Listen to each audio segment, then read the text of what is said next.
Stitching on the machine is done using the inside edge of the presser foot as a guide. Hello humans, I am the master of snake style, Ophidian. I'm a luchador that's been performing all over the world in the masks you see here. Finding every way he can, and look at that, straight up to his feet on the top rope, Dragon Rana! I also make them. So if you're interested in learning how to make one of these lucha masks for yourself, who better to teach you than a man that not only, I'm a snake, I'm not a man, who better to show you than a snake who's been making them and performing in them for a living. First, before we get into that, all of the techniques you're about to see were self-taught under the guidance of my closet champion partner in crime and hot wife, Kate Nix.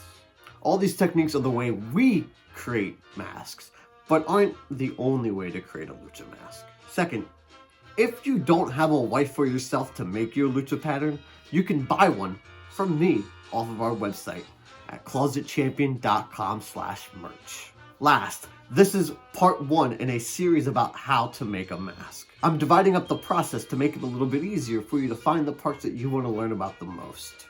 In this video, we'll be talking about how to construct the base. Now that we've gotten all that out the way, grab your scissors and your spray glue, it's time to get masked in public. Oh yes. First, you'll need to gather your materials. For the base fabric and lining, we use a spandex with 4-way stretch. The lining is slightly lighter weight. You'll also need your pattern, some chalk, we have a fancy pen but regular chalk works fine, scissors, straight pins, and spray adhesive that can be used safely with your sewing machine. Next, you'll need to trace your pattern onto your base fabric using the chalk. To keep my patterns in place, I use a light coating of spray adhesive. This makes it easier for me to trace them. You'll need 2 side pieces and 2 top pieces. Make sure you don't forget to flip your side pattern when you're tracing so you have 2 opposite facing pieces when you're done. After shaking off the excess chalk, I cut out all my pieces exactly on the chalk line, making sure to use the entire blade of my scissors with each snip. This guarantees your cuts are as smooth as possible. Once your base fabric pieces are cut out, it's time to bring out your lining fabric.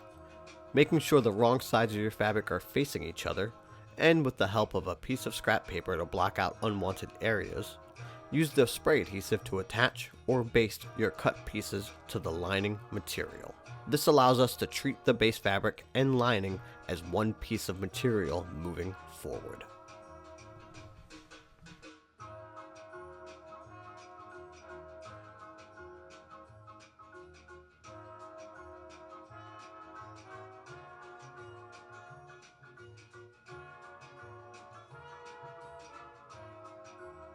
As you see here, I'm lining the top and sides, then cutting the pieces out with scissors.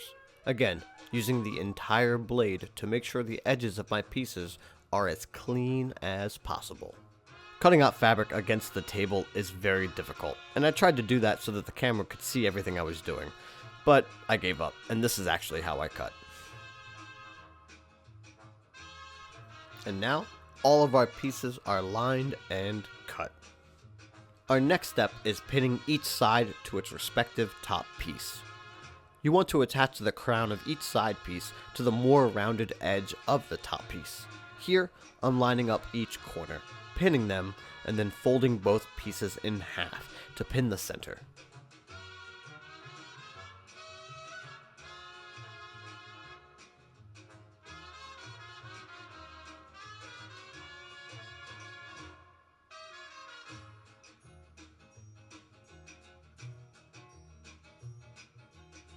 I then match the corner pin to the center pin, and place another pin at the quarter mark. From there, I'm just trying to spread the fabric as evenly as possible as I pin to ensure a smooth curve.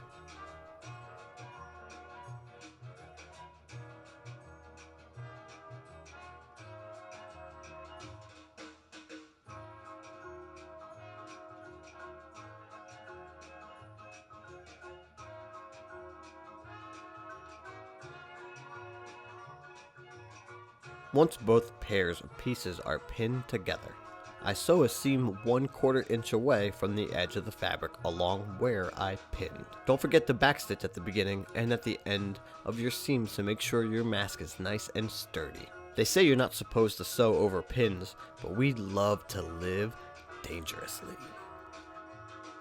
After the crown seams are sewn, it's time to pin both halves of your mask together. First, I match up the bottom edge and place a pin at the corner.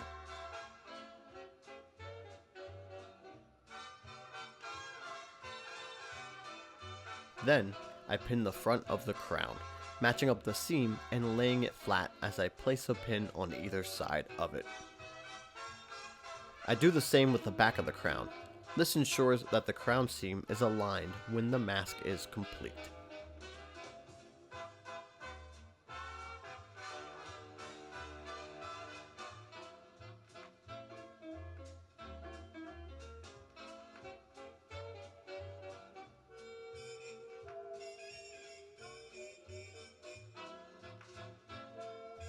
I then pin the entire front edge and along the top, stopping at the back of the crown seam to leave room for a lacing panel or zipper, which we'll talk about in a future video.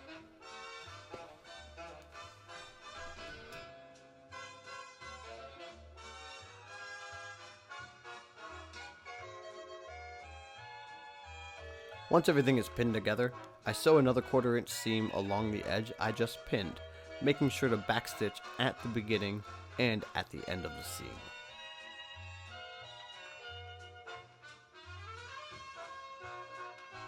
Although this mask is far from finished, you can see now that it's starting to take shape. Flip it inside out and admire your handiwork. You're well on your way to having your very own lucha mask and being masked in public.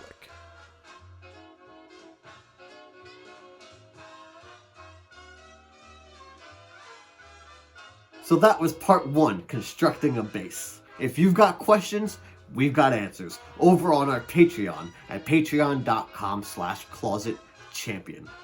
You can join for as little as $2 a month, and you can ask us all the questions you want over on our Patreon. If you don't already, be sure to follow me across all of my social media at Ophidian Cobra, and send me what you've been working on. I'd love to see it. Be on the lookout for part 2 in this series, where I discuss building the internal structure of the mask with twill tape. Thanks for watching. Goodbye, humans. Yes.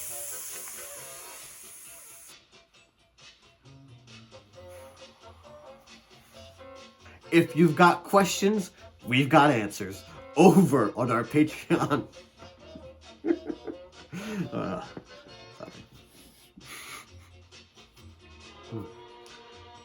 I'm not a man. Am I a man? Am I a Muppet? You know that chick that reviewed How Comes a Frog Town? Come look at her puppet.